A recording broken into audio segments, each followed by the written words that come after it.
Hi friends, Konidela Pawan Kalyan అనే నేను అంటూ పవన్ కళ్యాణ్ ఈ రోజు ప్రమాణ స్వీకారం చేశారు. పవన్ నుంచి వచ్చే ఆ పిలుపు కోసం యావత్ ఆంధ్ర రాష్ట్రం ఎన్నో ఏళ్లుగా ఎదురు చూస్తోంది. ఆ నిరీక్షణ ఫలించిందని చెప్పుకోవాలి. ఏపీ మంత్రివర్గంలో పవన్ కళ్యాణ్ కి స్థానం దక్కింది. ఈ రోజు విజయవాడలో ఘనంగా జరిగిన ప్రమాణ స్వీకార మహోత్సవంలో పవన్ మంత్రిగా ప్రమాణ స్వీకారం చేశారు. కొనిదెల పవన్ కళ్యాణ్ అనే నేను అనే మాటలు పవన్ నోటి నుంచి రాగానే సభాస్థలి దద్దరిల్లింది. పవన్ అభిమానులు మిన్నంటిలా కేరింతలు కొట్టారు. కెమెరా చూపులన్నీ మెగాస్టార్ చిరంజీవిని అతుకుపోయాయి. ప్రమాణ స్వీకార మహోత్సవాన్ని చిరంజీవి ప్రత్యేక అతిథిగా ఆహ్వానించిన సంగతి తెలిసిందే. వేదికపై ఉన్న చిరంజీవి పవన్ ప్రమాణ స్వీకారం చేస్తున్నంతసేపు కళ్ళ నిండా ఆనందంతో ఆశీర్వదిస్తూనే ఉన్నారు. ఆ విజువల్స్ మెగా అభిమానులను మనసులు దోచుకుందనే చెప్పుకోవాలి. పవన్ సతీమణి అన్నా లెజినోవా ప్రమాణ స్వీకార చేస్తున్నప్పుడు ఆ అరుదైన దృశ్యాన్ని తన సెల్ ఫోన్ లో షూట్ చేస్తూ కనిపించారు. ఆమె కళ్ళలో కూడా నీళ్లు తిరుగుతున్న దృశ్యం మనకు కనిపించింది.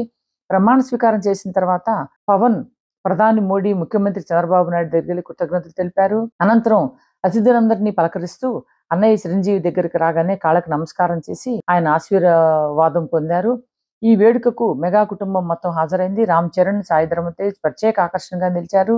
క్రిష్, శివాజీ తదితరులు కూడా ఈ కార్యక్రమానికి హాజరయ్యారు. ఎనీహౌ పవన్ కళ్యాణ్ గారికి బేరం టీవీ శుభాకాంక్షలు అందిస్తోంది. ఇంకా మరిన్ని పదవులు అందుకోవాలని బేరం టీవీ ఆశిస్తోంది పవన్ కళ్యాణ్ గారిని.